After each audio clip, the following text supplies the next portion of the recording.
አዳም ወዴት ነህ ያልከኝ በፍቅር ድምፅ ፈለከኝ። የውስጠኛው አይን አይነ ስውር ሆኗል። የዳዊት ልጅ ሆይ ማረኝ ብሎ ጮኸ። ጮኸ እኮ ነው ምሕረት፣ ስለ ምሕረት እኮ ነው የጮኸው። ሕዝባችን አሁን ስለ ምሕረት ጮኸ ያውቃል? በስተፊት የሄዱ የነበሩት ዝም እንዲል ገሰጹት ይላል። ዝም በል አትናገር፣ ስለ ምሕረት ምሕረትን አታንሳ። የምህረት ጠላት የሆነ ጊዜ የምህረት ጠላት የሆነ ዓመት ዘመን እንዲፈጠር ዝም በል አሉት። ኧረ ዝም በል። በስተፊት የሚሄዱት ከጌታ ፊት የሚሄዱት እንዴት ነው ነገሩ እንዴ?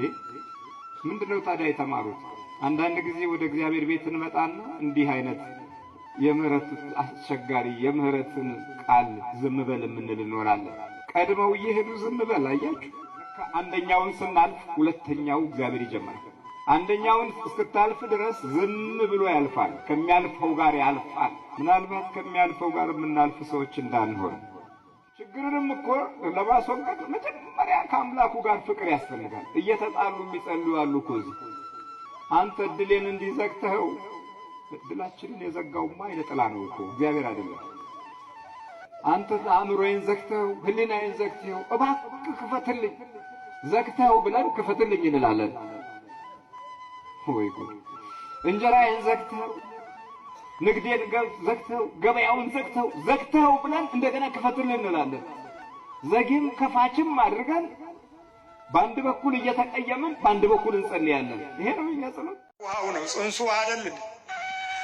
ውሃው ክፉ ሆነ። አያችሁ፣ ሲጸነሱ ክፉ ሆነው የተወለዱ፣ ለክህደት የተወለዱ፣ ለአረማዊነት የተወለዱ፣ ለጥፋት የተወለዱ፣ ለጭካኔ የተወለዱ፣ ለግፍ የተወለዱ እኮ ከሰው ነው። መቼም እንደ እንጉዳይ ከመሬት አልወጡ ሰዎች ናቸው እኮ በዚህ ዘመን የሚያሰቃዩን። ሰዎች ናቸው እኮ በዚህ ዘመን ተንኮለኞችን የሚያደራጁት። ሰዎች እኮ ናቸው ግደሉ ብለው የሚያስተምሩት። ሰዎች እኮ ናቸው አሽሽ እየሰጡ ትውልድን የሚያደነቁሩት። ሰዎች እኮ ናቸው ትምህርት ቤቱን ታሪክ አልባ የሚያደርጉት። ሌላ እንጉዳይ ያለ እንዴ? ከሰው ሌላ የለም እኮ። ስለዚህ ውሃው ነው ያጠቃን። እኛ ውሃው አልባረክ አለ፣ ውሃው አልቀደስ አለ፣ ውሃው እምቢ አለ፣ የእግዚአብሔር ውሃ አልሆን አለ። የተወለድንበት ጀርባ መለኮታዊ ምሪት ያጠረው ነው። ያደግንበት ቤት ከመናፍስት ወረራ ጋር የተያያዘ ነው። ውሃው ነው። ውሃው ጥፋት አለበት። ለዚህ ነው የምንሰቃየው። ከጣዖት ጋር ነው የተወለድነው። ከዛር ከውቃቢ ጋር ነው የተወለድነው። የክርስቶስን በረከትና ተስፋ የመያዝ ዕድል አላገኘንም። ትምህርት ቤቱ ትዕቢተኛ አድርጎናል። አስተማሪዎቹ ጉራ ብቻ አድርገውናል። ዝም ብሎ ፍልስፍናዎቻችን ደናቁርቶች፣ የሞት ገዢዎች ቋንቋ ያደረባቸው ሆነው ያተረፉልን ነገር ውድቀት ብቻ ሆነዋል። አያችሁ፣ ሙሴ አሻገረ፣ ውሃው ፈራው። ለምን? ስሙ ነዋ። ከዛ በኋላ ሙሴ ሜም በቁጥር 40 ቁጥር ነው። እስራኤሎች የሚቆጥሩት 1 2 እንደምንለው ቁጥር አይደለም፣ በፊደል ነው የሚቆጥሩት። እንግዲህ ተመልከቱ፣ ሜም በውሃ ላይ ያላትን ስልጣን ይሄናል ከተገነዘብን፣ ቁጥሯ ራሱ ደግሞ 40 ነው። ሙሴ የእስራኤልን ሕይወትና መንገድ ለመምራት ሱባኤ የቆጠረው ስንት ቀን ነው? 40 ቀን። ሕይወቱ ሜም ነው። ያ የድሮው ሰው የሰው ኃይልና በረከት የተፈጠረበት። ሰዎችም ሲጸነሱ ከሜም ጋር የተያያዙ ናቸው። ከውሃው ጋር የተያያዘ ነው። ጽንስ ነው። ጽንሱ ውሃ ነው። ያንን ኃይል ያስገኘ የእግዚአብሔር ክብርና ሞገስ ነው። ስለዚህ 40 ቀን ጾመ። 40 ቀን ከጾመ በኋላ ጽላተ ሙሴን ተቀበለ። ማንን ተቀበለ? ጽላተ ሙሴን ተቀበለ። ስለዚህ 40 ቀን ጾመ። መድኃኒታችን ኢየሱስ ክርስቶስ ስንት ቀን ጾመ? 40 ቀን ጾመ። ዲያብሎስን አከሰረው፣ የገዥነት ስልጣኑን አጠፋበት። ክርስቶስ ሜም ነው አይደለም? መሺህ መሺሃ መሺህ ይሄ ነው። አያችሁ፣ ሜም ነው ክርስቶስ። ክርስቶስ ለዚህ ኃይል ለዚህ ጥበብ እንዲመጣ የእግዚአብሔር አምላክ ታላቅ ፈቃድ ነበር። አዳምም ሜም ነው። አዳም መጨረሻው ላይ ሜም አለው። ስለዚህ በዚህ መለኮታዊ ምሪት ውስጥ 40 ቀን ከጾመ በኋላ የእግዚአብሔርን ራእይ ለበሰ። የእግዚአብሔር ክብር ተገለጠለት። ይሄ ሜም ነው። ሌላው መሺሃ የሚለው ሺን ነው። ሺን የሚባለዋ ፊደል ናት። ሺን የምታካትተው እሳት፣ ነበልባል፣ ፍም እና ሙቀት፣ ግለት እነዚህን የምታካትል ናት። ሺን የምትባለው መሺሃ አይደለ ስሙ? መሺህ ነው በዕብራይስጡ። እኛ ክርስቶስ በግሪክ ነው። በግሪክ ክርስቶስ ሲል የዕብራይስጡ ዋናው ስም ግን መሺሃ ወይም መሺህ ነው። ሺን የምትለዋ ፊደል ደግሞ እሳትን የምትተካ ናት። ከቅድስት ድንግል ማርያም ቃል ሥጋ ሆነ፣ ጸጋንና እውነትን ተመልቶ በእኛ አደረ። በመንፈስ ቅዱስ ግብር ተጸነሰ። በምን ግብር ነው የተጸነሰው? የእግዚአብሔር እሳት። ሺን እሳት ናት። ሙሴ 10ቱ ቃላተ ኦሪትን ሲቀበል መሬቷ ተቃጥላ ነበረ፣ ትንተከተክ ነበረ። ከዛም የተነሳ የእስራኤል ሕዝብ በፍርሃት ተዋጠ። ይሄ የእግዚአብሔር እሳት ልቦና ውስጥ ሰው ልቦና ውስጥ ካልገባ መልካም ልጆች አይወለዱም። እየሰማችሁ ነው? መልካም ልጆች አይወለዱም። በክርስቶስ ሥጋና ደም የመታነጽን መለኮታዊ ምሪት እምቢ ብለን የወለድናቸው ልጆች ነው ዛሬ የሚያሰቃዩ። በታሪክም በእምነትም በፍልስፍናም በሕይወትም በጉዞም መከራ የምናየው ከዚህ መለኮታዊ ኃይል ርቀን ሌላ እሳት ገባብን። ያ ሌላ እሳት የሚያቃጥለን፣ የሚያነደን፣ የሚያበሳጨን፣ ነገር የሚለን፣ ሐሜት የሚያስተምረን፣ ክፋትን የሚገልጽልን፣ ጥበቡ ያደረገ የማጥፋት ልምድ ያለው ክፉ እሳት፣ የሱስ እሳት፣ የነገር እሳት፣ የጠማምነት እሳት፣ ያም ዲያብሎስ ነው። እሱም የተፈጠረው ከእሳት የመላእክት አካል አይደለም። ሺን መላእክት የተፈጠሩበት ኃይል ነው። መላእክት የተፈጠሩበት ኃይል ነው። ምድር በእሳትና በውሃ አጣብቆ ነው የያዛት። እሳቱ ውሃውን ይጠብቃል፣ ውሃው እሳቱን ይጠብቃል። በዚህ ውስጥ ነው የምንጠባበቀው። የሰማይ ኃይላት የቆሙት በእግዚአብሔር አምላክ እሳት ነው። እሳት የሌለበት ቦታ ነገር የለም። ድንጋዩን ብትመታው እሳት ይወጣል። እንጨት ላይ ብትሰብቀው እሳት ይወጣል። አይወጣም? ይወጣል። እሳት የሌለበት ቦታ የለም። ወደ ጥልቅ በጣም ብትሄድ እሳት አለ። በጣም ርቀህ ከሄድክ እሳት አለ። የዘመናችን ጦርነትም ከእሳት ጋር የተደራጀ ነው። የሚተኮሰው እሳት ነው። የሚገለው እሳት ነው። ባሩዱ ጥይቱ እሳት ነው አይደል? ፈንጁ ድማሚቱ እሳት ነው። ሰው ይህንን እሳት ለጥፋት አዋለው። እኛ ስንታመም እሳት ለቀቀብኝ አይደለም? የተፈጥሮ ኃይላችን መጥኖ የሰጠን ሙቀት እሳት ነው። በተፈጥሯችን ውስጥ እሳት አለ። እንጀራችን በእሳት ነው። ምግባችን በእሳት ነው። ስንጠፋም ደግሞ በእሳት ነው። እምቢ ስንል እንደዚህ ነው። እና ሺን የምትባለዋ ፊደል የእሳትን ኃይል የምታመለክት ስትሆን፣ ሌላው ደግሞ ሺን ሁለተኛዋ ጥርስ ማለት ነው። በዕብራይስጥ ሺን እኛ በአረበኛ ሰን ሲሉት በዕብራይስጡ ሽን ይለዋል። እንግዲህ እህል መፍጨት ማለት ነው። ጥርስ አይደል ነው? አይደለም? እህል የምንፈጭበት እየፈጨን ስንት ጤፍ ጨርሰናል። ስንት ጤፍ አልቋል። ስንት በቆሎ አልቋል። ስንት ዳቦ፣ ስንቱ ኬክ፣ ያላለቀ ነገር የለም እኮ። መፍጫ ነው። በቃ መብላት ነው። የሚበላ ኃይል ነው ጥርስ። ስለዚህ የተፈጠረበት ኃይል ከዚህ እሳት ውስጥ ነው። ደግሞ ጥርሳችን ካደግን በኋላ ነው የሚወጣው። ድንገት አያችሁ፣ ድንገት ነው የሚወጣው። በዛ ውስጥ እግዚአብሔር ይህንን የጥርስን እሳት አዘጋጅቶታል። ሽን ይባላል በዕብራይስጡ ማለት ነው። ይህንን መለኮታዊ ኃይል ያገኘው መድኃኒታችን ኢየሱስ ክርስቶስ ክፎችን የሚበላ እሳት ሆኖ በግርግም ውስጥ ተገኘ።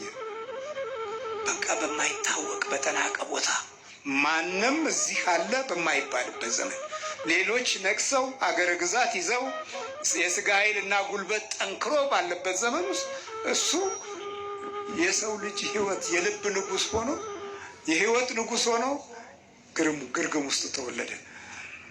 ቤት አጣ ንጉሡ።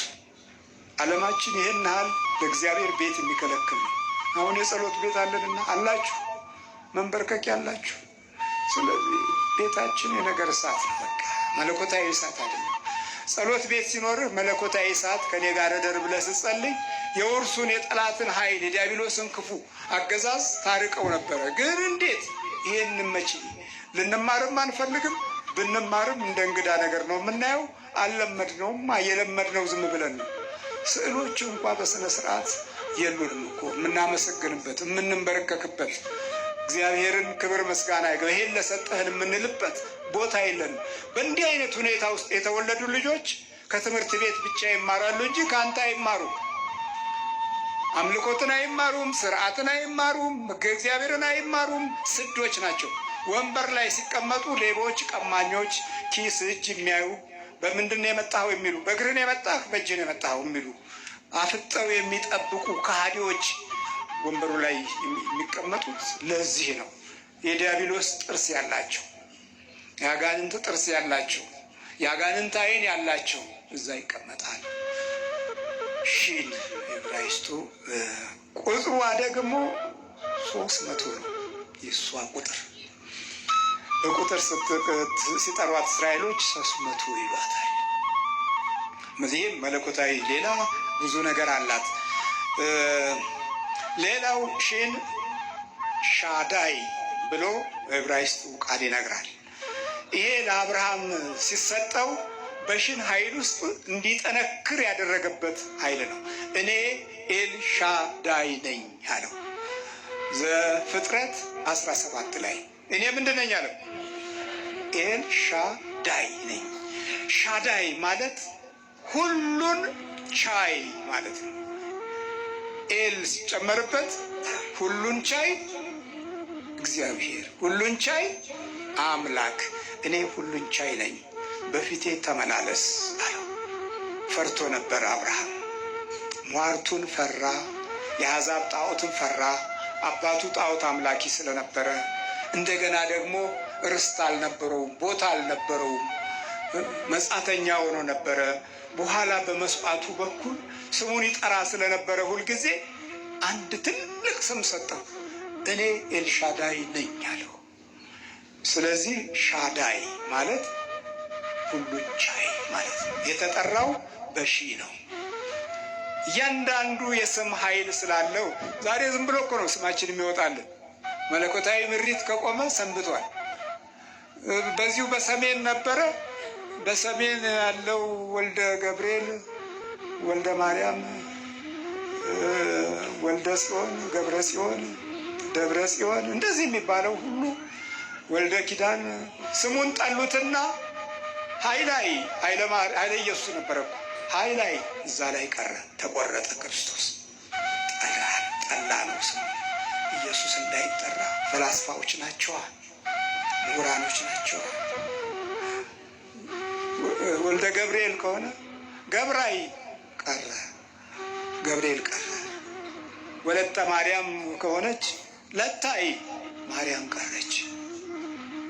በአቋራጭ ኑሯችን በአቋራጭ፣ ኢኮኖሚያችን በአቋራጭ፣ ስልጣናችን በአቋራጭ፣ ሁሉ በአቋራጭ ሆነ እኮ። ወንበሩ በአቋራጭ፣ መግቢያው መጉሪያው በአቋራጭ፣ በቤተ እግዚአብሔርም በአቋራጭ። በደንብ ካልከፈልክ ጥሩ ቦታ አታገኝም። እኔ እኮ አልከፍል ብዬ ነው የፈለገው ነገር ቢሆን አልከፍልም ብዬ እሰደዳለሁ። እናንተም ትሰደዳላችሁ፣ እኔም እሰደዳለሁ። አቋራጭ የለማ። እንዴት ይሆናል አቋራጭ? ስለዚህ ስማችንም በአቋራጭ እንደዚህ እየተበላሸ መጣ። ከዛም ወደ ሌላው ጋር ስትሄድ በእንጨቱ፣ በዛፉ፣ በውሃው እንጠራለን። በብርቱካኑ፣ በወይኑ በዚህ እንጠራለን። አሁንማ በክፉም እንጠራለን። ውቃቸው፣ ደብድቤ፣ እርገጤ፣ ፍለጤ ስማችንም ሆኗል አይደል እንዴ? ከበደ፣ አሸብር፣ ቆንጥጤ፣ ዘብጤ ስማችን ሆኗል። ይሄ ሁሉ ምንድነው? በእምነት ውስጥ ያለውን መለኮታዊ ምሪት ከእግዚአብሔር አምላክ ለመማር ሆነ ለማስተማር ዝግጁ ስላልነበርን ነው። ሁለት ስም አለን ደግሞ ሁለት ይሆንልናል። አንደኛው የሞት ስም፣ አንደኛው የሕይወት የዓለም ስም። የትምህርት ቤት ስማችን አንድ ይሆንና የሞት ስማችን ደግሞ ክርስትና ነው። ይሄ የሞት ስም ሆነ የኛ። የትምህርት ቤት ስምህ ይባላል። የትምህርት ቤት ስም ዓለሙ አብዮት የመጣ ጊዜ አብዮት ተባለ። አብዮት ከበደ፣ አብዮት አሸብር፣ አብዮት ኃይሌ፣ እንደዚህ እያለ ስም ወጣልን። ይሄ ስም አልባረክ ብሎ እንጀራችንንም ዘመናችንንም ጊዜያችንንም ወደ መጥፎ ወሰደው። እየሰማችሁ ነው። መለኮታዊ ምሪት የለንም፣ ረስተነዋል። አሁን እዚህ አንዱን ድንገት ተነስቼ ክርስትና ስም ማነው? ኧረ አላቀውም፣ እናቴም አልነገረችኝም፣ አባቴም አልነገረኝም ነው የሚሉት። በክርስትና ስማችን ጸልየን አናውቅም።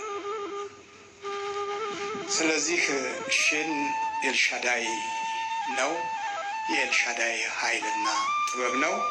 መሺሃ መሺ ሺ የምታደርገዋት ደግሞ እንደ ሺ የምታናብብ አለች አንድ ፊደል። እሷ ደግሞ ዮድ ትባላለች። ማን ነው የምትባለው? ዮድ። ዮድ በቁጥር 10 ናት። ከየት ነው ይሄንን ፊደል የሰጠው? ከ10ቱ ቃላተ ኦሪት ነው ዮድ። ከዛም በላይ መለኮታዊ ኃይሏ ደግሞ ያድ ከሚለው በእኛ እድ ከምንለው እጅ ከምንለው ቀኝ እጅ ማለት ነው። በአንድ በኩል በቁጥር 10ቱ ቃላተ ኦሪትን የያዘች ባለ ቁጥር ናት ዮድ። እንደገና ደግሞ ያድ ከሚለው እጅ ቀኝ እጅ ማለት ነው። ምን ይላል ዘጸአት 15:6 ላይ? አቤቱ ቀኝህ በኃይል ከበረ፣ አቤቱ ቀኝህ ጠላቱን አደቀቀ ይላል። አዎ የማንከ እግዚኦ ተሰብሐ በኃይልከ የማነ እዴከ እግዚኦ ሰረወቶሙ ለጸርከ ይላል። ቀኝ እጅ ማለት ስለሆነ ዮድ ለሙሴ የ10ቱ ቃላተ ኦሪት ኃይል መግለጫ ሆና ዮድን የሰጠው የእግዚአብሔር አምላክ ስም ናት። ሕግን በትውልድ ውስጥ ለማኖር የተጠቀመበት መለኮታዊ ኃይል ማነች ማለት ነው? ዮድ። ስለዚህ እስራኤሎች ስም ሲያወጡ ዮድን ወይ ከፊት ወይ ከመሃል አሊያም ከዳር ወይ ከፊት ወይ ከኋላ ወይ ከፊት አሊያም ከመሃል ትገባለች ዮድ። እየሰማችሁ ነው? አይ ጉድ! ብዙ ውድቀት ያለብን ህዝቦች ነን ወገኖች። ከታሪካችን ከወጣን ዘመን አልፏል። እንዲህ እንድንሆን የተፈጠርነው አብዛኞቹ ያልተጠነቀቁልን ቤተሰቦች አሉና አሁን የለመድነው ነገር ሁሉ አግባብ ያልሆነ ልምድ ነው። ከዚህ ልምድ ለመውጣት ደግሞ ገና ብዙ መታገል አለብን። በመንፈሳዊ ምሪት ውስጥ የመሄድ መንገዶቻችን ብዙ ቦታ ላይ ጨልመውብናል። የኖርነው ለእጦት ነው። እጦትን ለመታገል ነው የምንኖረው። እንጀራ እንዳናጣ፣ አቤት ሰው እጅ ላይ እንዳንወድቅ ለእጦት ነው የምንኖረው እኮ። ስልጣን እንዳናጣ፣ ማዕረግ እንዳናጣ፣ እንዳንገፋ፣ እንዳንወድቅ፣ ለማኞች እንዳንሆን ግን ለእጦት ነው የምንኖረው። እያጣን ነው የኖርነው። ለዚህ ነው የምንስገበገበው። ስለዚህ ዮድ የእግዚአብሔር እጅ ክንድ ምልክት ሆና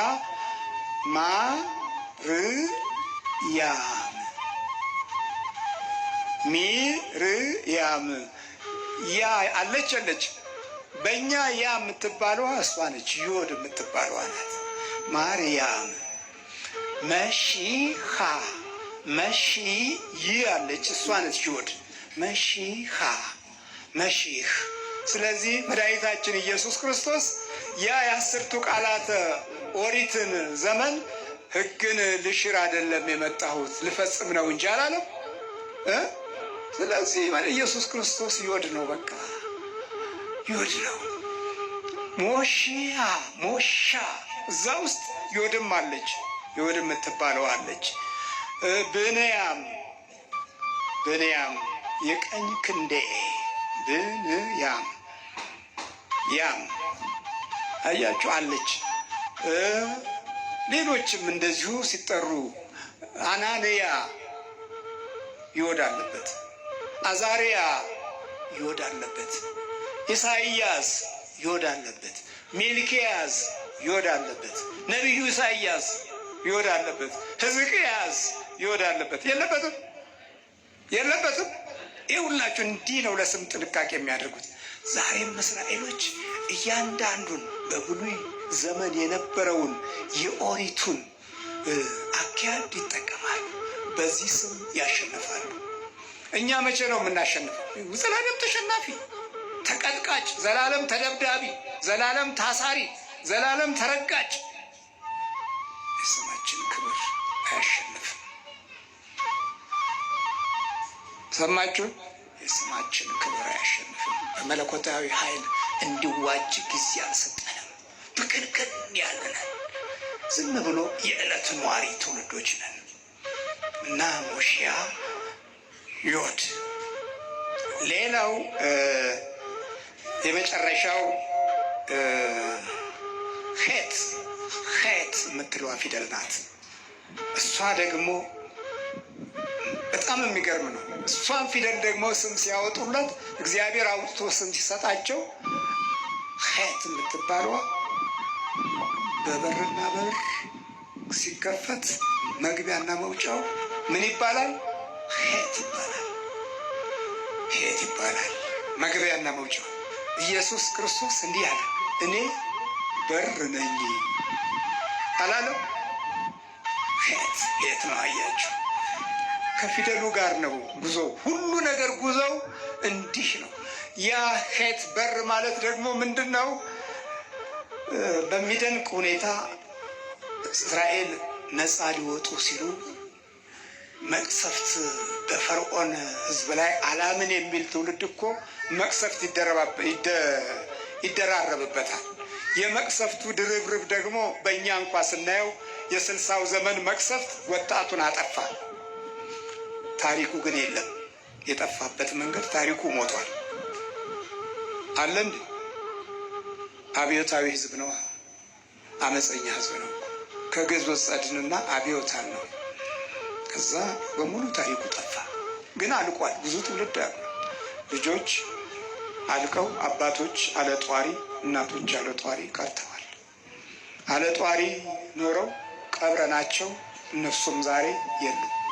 የተተኩት ትውልዶች ደግሞ እንደገና ሌላ ዘመን መጣና የዛው ዘመን ትውልድ 27 ዓመት ሙሉ ምን ስብዕናችን ምን እንደሆነ ግራ በሚያጋባ በዘር በቋንቋ ተባልተን ተናክሰን ተጠላልተን አንተ አማራ፣ አንተ ኦሮሞ፣ አንተ ምን እየተባባል ስንባላ ስንናከስ ኖርን። መግቢያ መውጫችን መቅሰፍት ሆነብን። እስራኤል ክፉውን ጊዜ ያለፉት በግራና በቀኝ የበሩን መቃን የመስዋዕት ደም ይቀቡት ነበረ። መቃንና መቃኑን የመስዋዕት ደም ቀቡ ባላቸው ደም ይቀቡታል። ከዚያ የመቅሰፍቱ መልአክ ሲመጣ ደም ያለበትን ቦታ ሲያይ ይሸሻል። መስዋዕት ነዋ። መቃንና መቃኑን ጉበኑን ግራና ቀኝ ያለውን ጉበን መግባት አይችሉም። መቅሰፍቱ ወደ እነሱ መግባት እምቢ አለው። ለምን? መስዋዕት እዚህ ተደርጓል። ከዛ በኋላ በጉበኑና በጉበኑ መካከል የመስዋዕት ምልክት የሌለውን በሙሉ ግብፃውያንን በበሽታ ቀሰፋቸው። ይሄም እያለ አልሰሙም። እስራኤሎች ግን በጉበኑና በጉበኑ መካከል ይወጣሉ፣ ይገባሉ። እሷ ሄት ትባላለች። ሰማችሁ? ለእኛ ፊደሏ ኸ የምትባለዋ ናት። ኸ ፊደል ከዕብራይስጥ ነው የተወሰደችው። እሷም ከጭንቅላቷ ላይ ምልክት አላት። በመሃልና በመሃሉ በር አላት። በሩ ክፍቱ መውጫና መግቢያው ነው። በዚህ መሰረት መድኃኒታችን ኢየሱስ ክርስቶስ የሕይወት በር ሆኖ ከቅድስት ድንግል ማርያም ዛሬ ተወለደልን። ስሙ የተመሰገነ ይሁን።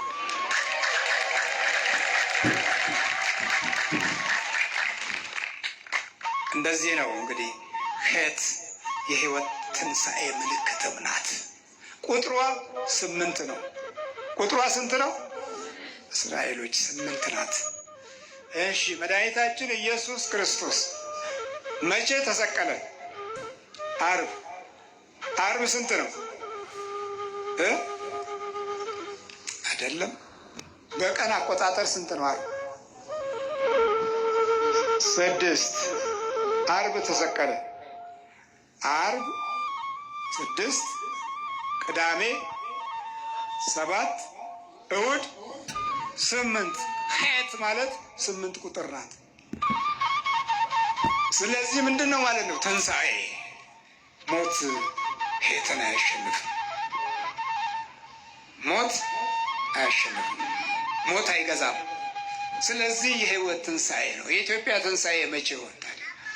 ሁልጊዜ መሞት፣ ወጥተን መሞት፣ ገብተን መሞት፣ ታጥበን መሞት። ገንዳ እየገደለው ስንት አለ እየታጠበ የሚሞት፣ ጠጥቶ የሚሞት፣ እየነዳ የሚሞት። መቼ ነው ትንሣኤያችን? የሕይወት የበረከት ትንሣኤያችን መቼ ነው? የመሪነት የጸጋና የሞገስ ትንሣኤያችን መቼ ነው? የመከበር የመዋደድ የዜግነት ቅድስና መቼ ነው የሚመጣው? የእውቀት የመንፈሳዊ ኃይል በረከት መቼ ነው የሚመጣው? መቼ ነው የምንነሳው? በሱስ እየሞትን ነው። በሐሽሽ እየሞትን ነው። በፋሽን እየሞትን ነው። ምንም አንሞትበት ቦታ ነው። በዘር እየሞትን ነው። በመውጣት በመግባት እየሞትን ነው። ምንም መሳሪያ የሌላቸው ድሃዎች በየመንገዱ የሚያልቁበት ምን ዋጋ አለው? ሰው ለመግደል ለምንድን ነው የተፈጠርነው?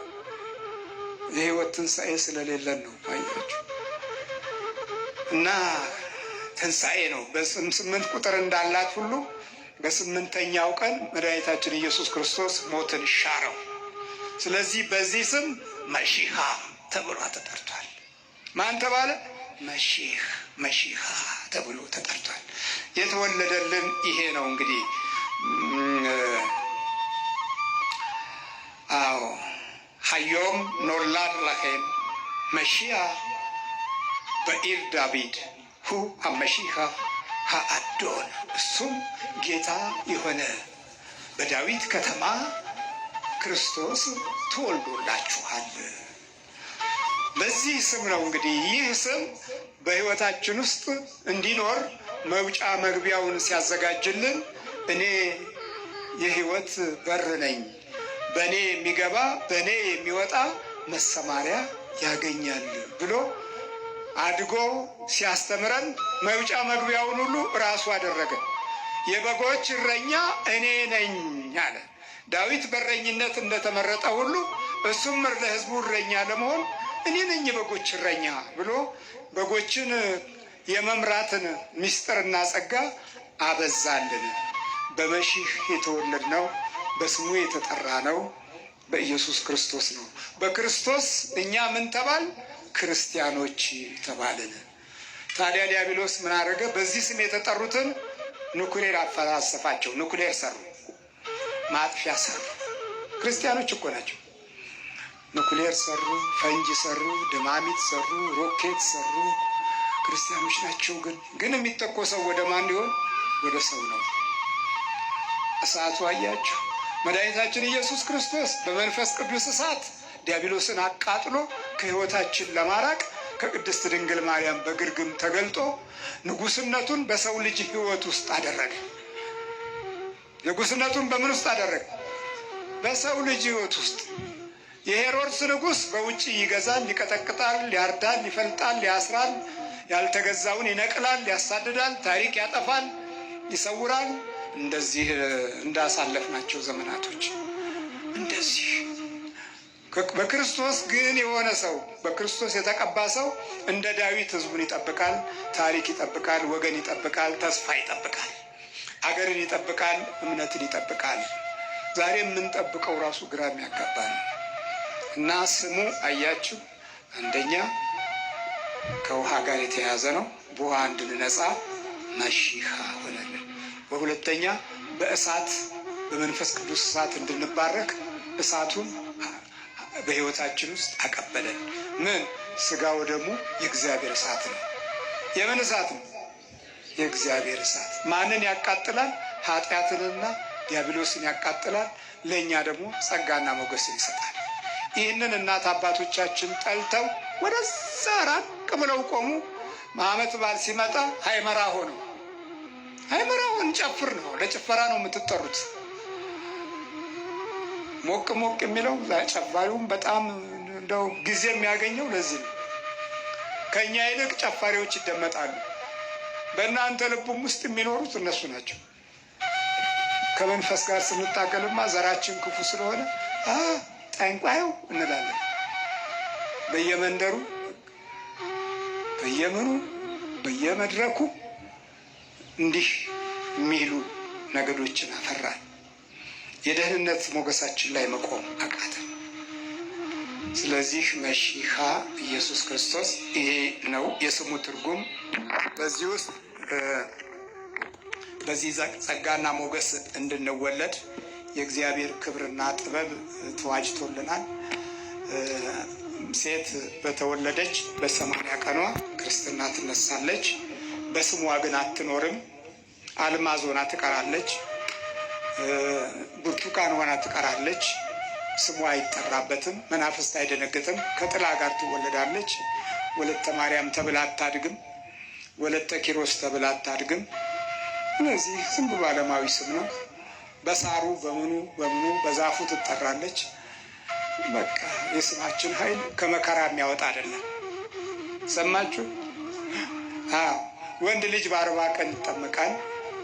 ያው የመንፈስ ቅዱስ ኃይል እና መንፈሳዊ ልደት ነው። ስርዓቱ አልቀረም፣ ግን መንፈሳዊ ኃይል ከቤተሰብ ውስጥ እንዲኖርበት ቤተሰቦች ዝግጆች አይደሉም። ለእንጀራው ነው የሚሮጡት፣ ለልብሱ ነው የሚሮጡት፣ ለዳቦ ነው የሚሮጡት፣ ለጫማው ነው የሚሮጡት። አሁን ደግሞ ሞባይል ተጨመረበት፣ ለሞባይል ነው የሚሮጡት። ሞባይል ግዛ ይላል። በቃ ይሄኛውን ግዛ፣ ይሄኛው ግዛ፣ ይሄ በቃ አለቀው፣ ፋሽኑ አለፈ ይላል። ስለዚህ የስማችን ኃይል የለም። እንጨቱም ይገፋናል፣ ድንጋዩም ይገፋናል፣ መኪናውም ይገፋናል። ስንወድቅ አንነሳ፣ መሪዎችም ይገፉናል። መናገር ስትጀምር መብቴ ብለህ ስትጠይቅ መከራ ነው የሚያሳዩ። መከራ አሁን በእኔ ላይ ስንት ክስ ነበር። አንደኛ ሰው ጠበል እያጠመቀ ገሏል አሉ። ከየት ነው የመጣችው? ከአድዋ ነው የመጣችው ሟቾ። እሺ፣ ስለዚህ ቀጠሮ ተጠየቀብኝ። 3-4 ቀጠሮ 3-4 15። እሺ፣ ፈቃድ የለውም። ቤተ ክህነቱ ደግሞ ግጥም አድርጎ ጻፈ። አናውቀውም። ግጥም አድርጎ ከ30-40 በላይ እኮ ደብዳቤ ከዛ ወስጃለሁ። ያውቁኛል እኮ። አናውቀውም አሉ። በደንብ ጥብቅ አሉ። ደግሞ አሉ ስልክች ሞባይሏ ደግሞ ማን ነው ዛሬ ቀጠሮ? ማን? የግርማ ነው። የግርማ ነው። በቃ ዝጋ መንገዱ። ስማ አንተ ኮሚሽነር ምናምን እንዳይወጣ እንደዚህ የሚሉት የነበሩት ላይ ያሉት ናቸው። ታች ወርደው ይሄን ማሳደድ። ደግሞ አንዱን አጠናከሩና ብር ወሰዳሉ። እኔ ብር እየሰጠው ብር ወሰድ አዘጋጁት። አቤት የሐሰት ምስክር አበዛዙ። እንዲህ አይነት ሀገር ነው ያለን። እንዲህ አይነት ተንኮል የበዛብን ዜጎች ነው። በዚህ ሴራ ውስጥ ያለ ትውልድ፣ በዚህ ሴራ ውስጥ ያለ ስልጣን፣ በዚህ ሴራ ውስጥ ያለ ማዕረግ ታዲያ ምን የምታዩት ውድቀት ቢመጣ ያስገርማል? ያስገርማል? አያስገርምም። እኛ ብቻ ሰው ነን፣ ሌላው ሰው አይደለም የሚል ህሊና የሚፈጠርበት ህይወት ይሄ ታዲያ የ40 ቀን ጸጋችን ነው። በ40 ቀን የተወለድንበት መለኮታዊ ምሪት ነው። እሱን አሳደድ ነው፣ ናቅ ነው፣ አቃለል ነው። ስለዚህ እኔም በህይወታችን ውስጥ አልተሳካም። መውጫ መግቢያችንም እንደዚሁ ፍርሃት ሆነብን። ተሰቃየን፣ በብዙ መንገድ ተሰቃየን። አሁን የሚወለደው ደግሞ ለስቃይ መሆኑ ደግሞ ያሳዝናል። ሰው የዘራውን መልሶ ያንኑ ያጭዳል አይልም ቃሉ? ይላል አይልም? በበረከት ስትዘሩ በረከትን ታገኛላችሁ። በሰላም ስትዘሩ ጸጋን ታገኛላችሁ። በፍቅር ስትዘሩ ሞገስን ታገኛላችሁ። በጸብ ስትዘሩ ደግሞ መከራን እናጭዳለን። በቅራኔ ስንዘራ ጠብን እናጭዳለን። እግዚአብሔር ምሕረቱን ያብዛልን።